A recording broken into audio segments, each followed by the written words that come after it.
Hey, what's going on, you guys? Welcome back to iTrack, one of the wokest reaction channels on YouTube and the most active. Nothing but good energy over here, nothing but positive vibes. If you haven't already, go ahead and smash that like button for me. Better yet, spam it. Today, per usual, I got a lot of creepy TikToks for you to go ahead and examine. What we like to do over here is evaluate whether we think these are facts or cap. So without further ado, let's go ahead and jump into it.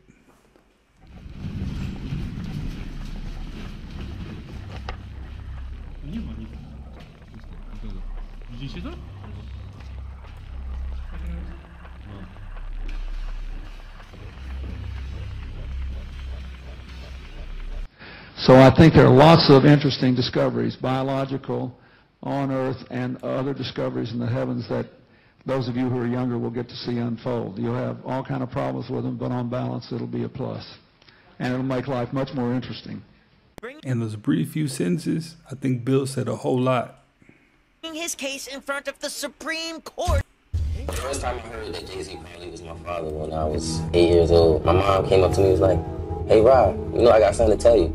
That's your dad's friend." My mom did tell me she went in there and filed a fraternity test. I took R. Kelly's side because I believe what he was saying. Everybody bashing him about fucking with Aaliyah when she was young. But then you gotta think about Jay-Z was fucking with Foxy Brown when she was the exact same age. Have you ever been in a situation where you were almost killed? R. Kelly has recently dropped a bombshell revelation about Jay-Z, claiming that the feds now have real charges against him. But it's not just any charges. It's related to a long-standing paternity issue that's been haunting the hip-hop mogul for over a decade. Reports... I definitely remember doing a video detailing this situation. You got to definitely check that out. I might put that in the comments. I might pin that in the comments so you can kind of catch up on that. Pretty deep. Jay-Z has been preventing his alleged son from taking a DNA test. And if the results do come out positive, it could spell trouble for his reputation, his marriage with Beyonce, and his entire legacy. With this scandalous news breaking out, the music industry and the public are eagerly waiting to see how this will unfold. The first time I heard that Jay-Z probably was my father when I was 8 years old, my mom came up to me and was like, "Hey Rob, you know I got something to tell you. That's your dad's friend." Rymir Satterthwaite has been entangled in a legal battle with Jay-Z for 10 years over claims that the rapper is his biological father. While Jay-Z has always denied the claims that he's never done anything substantial to prove these claims are wrong, the fact that he doesn't have a solid proof to deny this shows Jay-Z is indeed guilty. Jay-Z, it is important that I know who my I mean, he looks kind of like him, but you definitely need paternity tests to, make sure that's a real thing.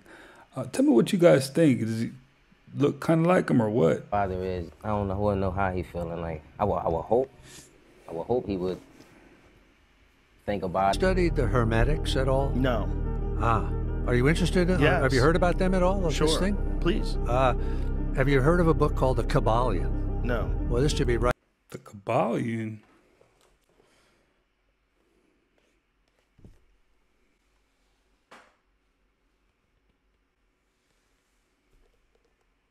Right up your street. The Hermetics were Egyptians. It's where the Freemasons came from, and the alchemists and the people in the Middle Ages who preserved, the culture when the Dark Ages came. And the Hermetics comes from Hermes Trismegistus, Hermes thrice great, who was supposedly the wisest man or avatar or god from the Egyptian period. And the Kabbalion was their book.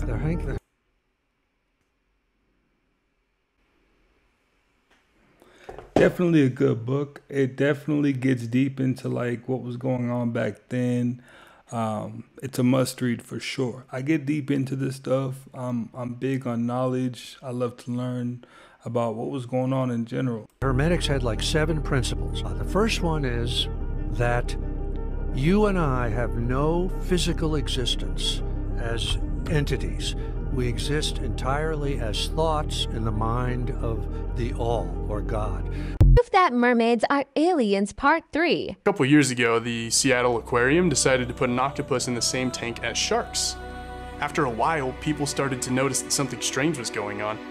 The sharks in the tank started disappearing. Scientists decided to set up a camera overnight to observe what was happening, and they realized that the octopus was attacking and eating the sharks. For the longest time, we thought... Talk about a plot twist. An octopus killing the sharks and eating them. That's a trip. That sharks were the animals that were at the top of the food chain in our oceans.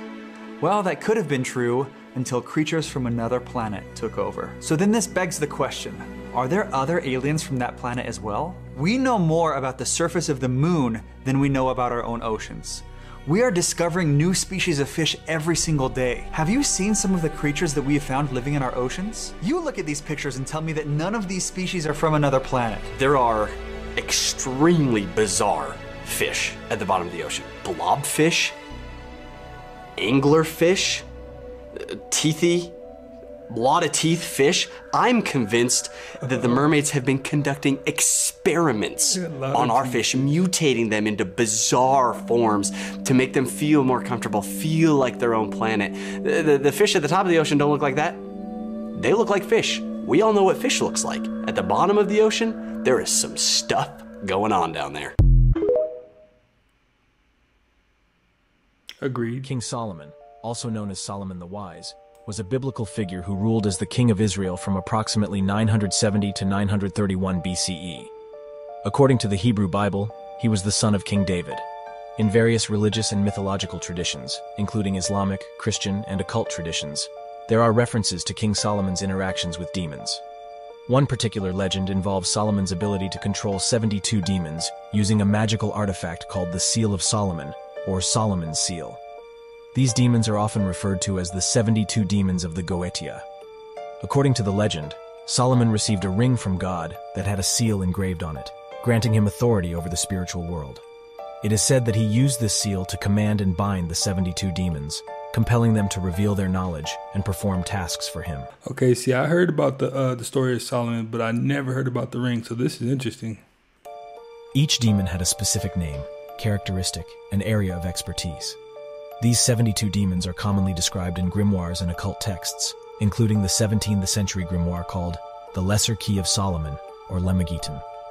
In this text, each demon is listed along with a description of their abilities, appearance, and instructions on how to summon and control them. The stories surrounding King Solomon and the 72 demons have been a subject of fascination for occultists, scholars, and enthusiasts of esoteric knowledge throughout history. Asked them, how much lithium did you want to put me on exactly? It took them 4 days to answer because they were embarrassed about the amount, right? And I refused to take this, right? You understand that if I had taken the medication, I would not be here and it would have been, woe is, he was... Easy. But we miss him. We love his music, though. Well, they would have Britney Spears you. I mean, look. They would have Michael Jackson. Or worse, yeah. As fans are becoming increasingly worried for Britney Spears' safety, Kanye West is speaking out on how Hollywood handlers destroyed Britney with lithium. Kanye himself was put on lithium following his 2016 hospitalization, but he claimed the dose they gave him was much stronger than he needed. And this is exactly what Britney said during her conservatorship hearing, when she revealed her team forced her to take a high dose of lithium just because she refused to do a dance move. My therapist sat me down in a room and said he had a million phone calls about how I was not cooperating in rehearsals and I haven't been taking my medication. All of this was a false. He immediately the next day put me on lithium out of nowhere. He took me off my normal meds I'd been on for 5 years. And lithium is a very, very strong and completely different medication compared to what I was used to. But what exactly did Kanye say about Hollywood handlers and lithium? Are Britney's handlers again giving her lithium to stop her from talking about her conservatorship? You know the first time I ever took medication, why I was? Because I got mad at paparazzi. I'm so sorry. You know what paparazzi was? No. The same one that shot Britney. No. Jamie Foxx, there's a picture of you and him. Okay, can you add some details? Because you said in the picture, you said, hoping you held strong the whole time. And you know what I'm talking about. What the hell was you talking about, Doc? No, we had a personal conversation. I really want Jamie to come out and, I want him to tell America what happened. And I'm giving him an opportunity to tell the truth. It looked like Damar Hamlin did not tell the country the truth. Jamie's got an opportunity now. You know, I'm told he's been in a hospital with a month with a complicated stroke. Tell you what, when I have a patient in the hospital with a stroke, they're in and out in a couple of days. If someone's in for a month, it's a serious situation. Or they go to rehab, a young man. And let me tell you, Jamie Foxx, he's younger than I am. He's fit and strong. So I want him to come out. If he wants me to come on TV with him and help go through this, I will. But that's up to him. Sooner or later, these public figures, Jim, are going to have to tell the public the truth. We've had so many people, you know, Justin Bieber and his wife, and Marvin Hagler, and the CNN legal correspondent. Yes. You can go on and on and on and on. And until they come out and tell the truth, more people will be hurt. It's okay, so there's some tea that needs to be spilled. And it sounds like it's pretty urgent. To them. You know, I've been very clear and truthful with America. People know that. I've testified in the Senate, multiple state senates. I've been as very clear. But it's time for the public figures to come out and tell the truth. Where was this picture with you and Jamie taken at, if I may ask? Oh, we were at a Cowboys game. Oh, okay. Yeah, well, that'll do it every time. You heard the theory that the Trumps are time travelers? Grab me a DeLorean. This connects to Nikola Tesla. No way. Nikola Tesla died, and within his hotel that he had 80 plus trunks of all his patents, his designs for different technologies, all this stuff. Guess who they sent first to go and collect the stuff? I don't know. John G. Trump. Donald Trump's uncle. What? Weird. So the theory is that he took some of these trunks. Oh no. Oh no. But Tesla said that he had figured out how to bend time. So as one does. The theory is Donald Trump's uncle took this, created a time machine. Oh my gosh. And then the weird connection is there was a book that came out in 1896, and it's called Baron Trump's Marvelous Underground Journey. You're saying do you know it was actually Baron Trump? Do you know what the book was about? What? Time travel? Baron Trump time traveling. No! Society. This is how our reality is actually created. The conditions that we experience as the daily events of our life. It's a simple three-stage process that leads to a result. And for many people here, you will recognize, if you've looked into this discovery process and this creative process, is known as the trivium. This is what the trivium is. In the ancient traditions, this is what the trivium was labeled. It was labeled knowledge, understanding, and wisdom. The trivium methodology of truth discovery has been completely obliterated from public consciousness. Many people have never heard the word. Instead of the trivium method of learning, the classical liberal arts education methodology. Because they want to try to sanitize that as much from human consumption as possible. They don't even want you to understand how that works at all. So you got to look into it and understand how it works. That's all I can say about it. It is how we build our reality, either efficiently or destructively. So let's look at what some of the principles of how natural laws. Whatever you think, you become. So basically saying, be careful about the thoughts that you're thinking. You know, I mean, you can't control them all, but, you know, what you think you become from the outside, from the inside out. Work first before we can actually find out what the expressions of these laws are in our lives, which will be the next section. These are what I call the general principles of natural law. Natural law is expressed through 7 basic underlying principles, plus what I have referred to as an 8th or hidden principle, which you hear very few other researchers, even people who are studying this from the occult perspective, who are studying this from the consequentialism perspective, you very hear them incorporate the 8th and all-encompassing principle, which I'll get to last here. This 8th principle, which I call the lost principle, binds all the other 7 principles together. All right? These principles together constitute a master key through which universal wisdom, including the knowledge of the requirements to obtaining what we desire, is then unveiled or de-occulted. These are the 7 general principles of natural law. Many people who have studied some variants of occultism may recognize these as what are known as the Hermetic principles. Hermetic essentially comes from Hermes.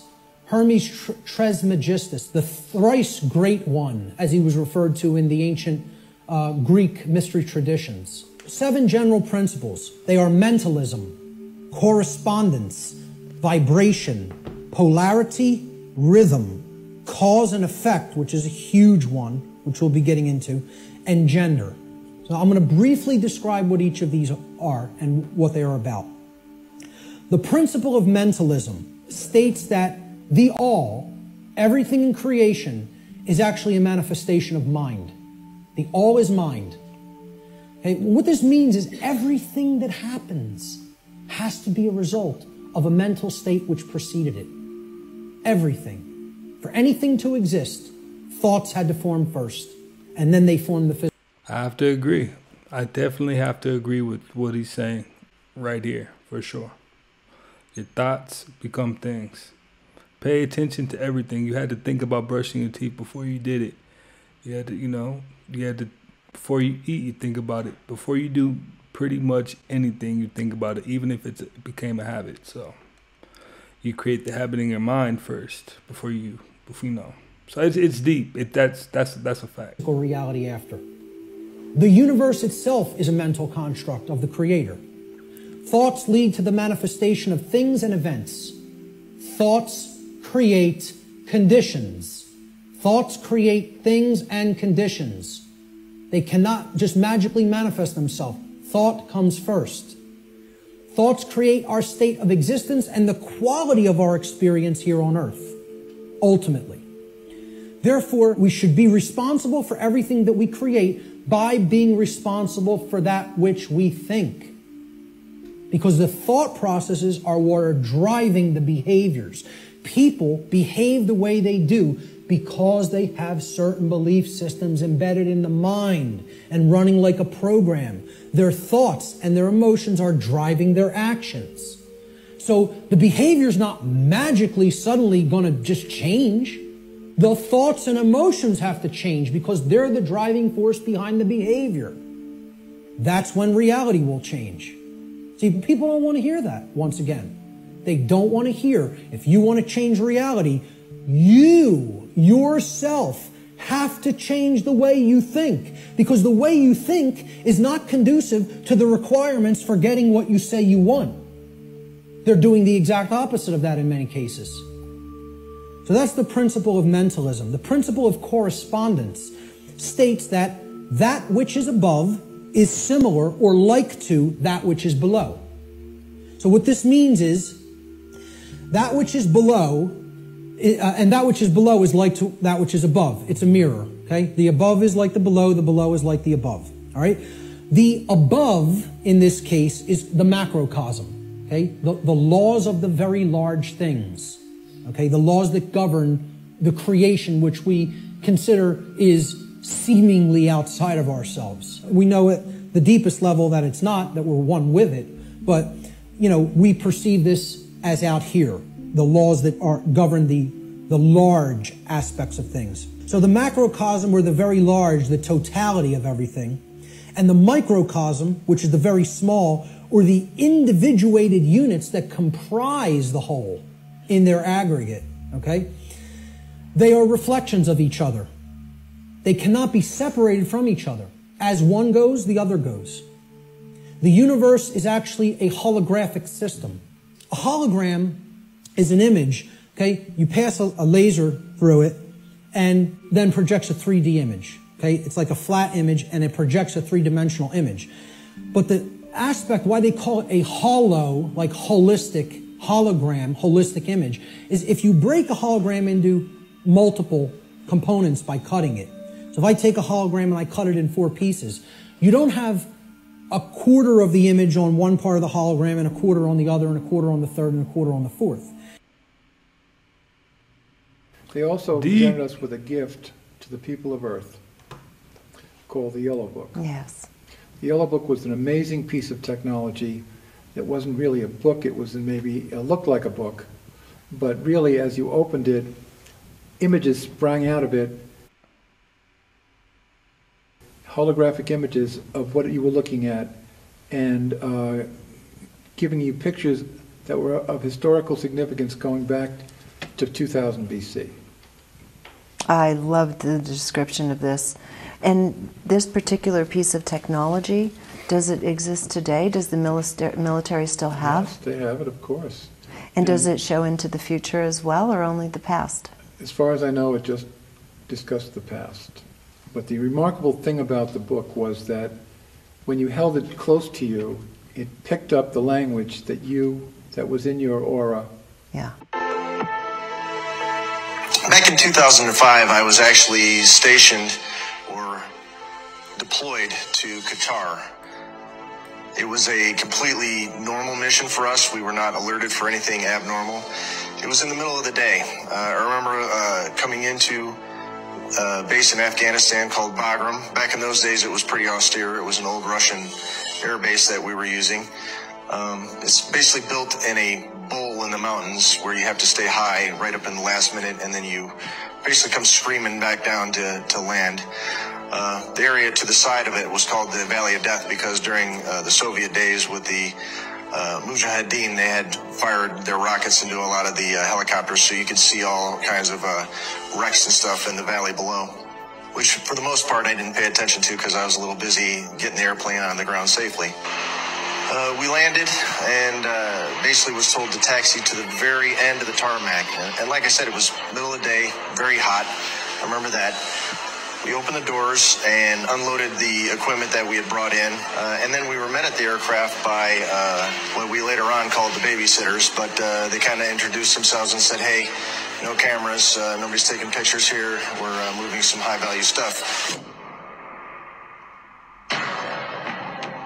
When the load got there, we're very, of course, curious to see what it was, because that's just the way you are when you're told that you're not allowed to have a camera. They say this thing had been dead for maybe a day or two, but it stunk. And when I say stunk, I've smelled dead things before, but this had a more of a, I want to say a musky stink, kind of a, not really a decay, but more of a, if somebody hadn't taken a shower in like 10 years type of a musky stink is all I can tell you. And it was basically a dead guy. And this guy was extremely large.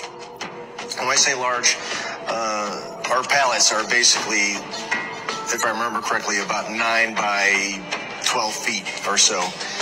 This guy was laying in a fetal position on the pallet. So he filled the pallet. We estimated his size at approximately 12 to 10 feet tall. I did see his skin color. I was expecting somebody more air. I've been hearing a lot about the Nephilim, the story of David and Goliath. Goliath was a Nephilim.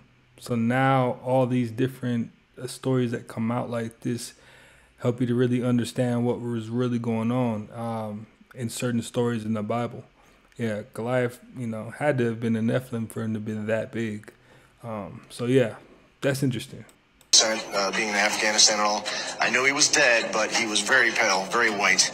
Another thing that us and the rest of the crew did was we took our feet.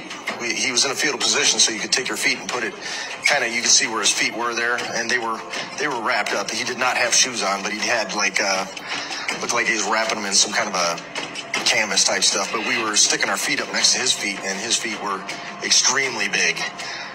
We know that the standard weight on one of those pallets is about 1,500 pounds, and I do remember that the loadmaster did the weights, and it was around. When you buy a new car, you begin to see that car everywhere. That's your reticular activating system. The truth is, those cars were always there.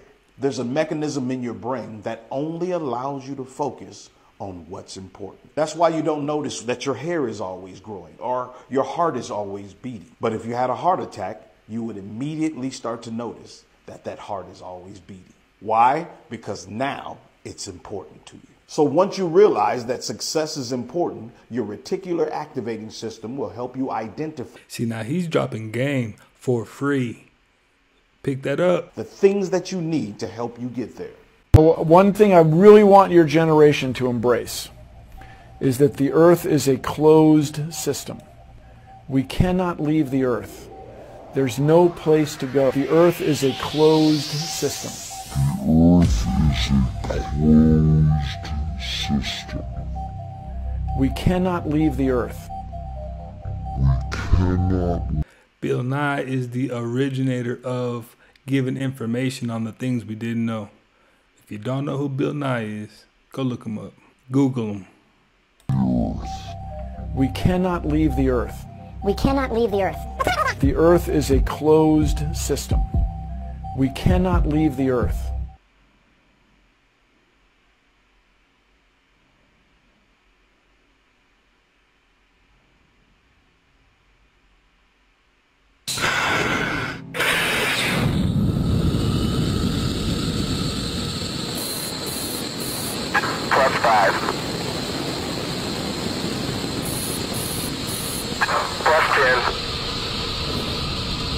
Burn out.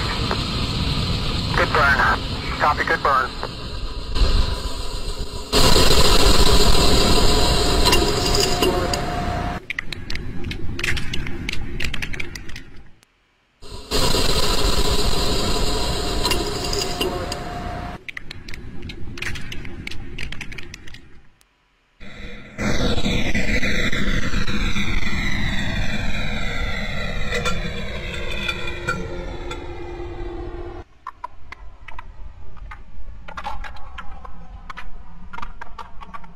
Deep. That was super deep. Man, that's crazy. Wow. I had no clue I'd be running across a lot of information given about hermetics. I had just been reading on hermetics. I'm big into the philosophies that were going on back then. So that's cool. That's super cool. So yeah, when I watch these, it's informative for me too. So it's like, okay, I'm picking up some game there. If you haven't already, go ahead and hit the like button. Spam it, matter of fact. Smash the subscribe button for me. I appreciate you guys stopping by. We're growing. Spam that like button on the way out for me. All right, appreciate you. Until next time.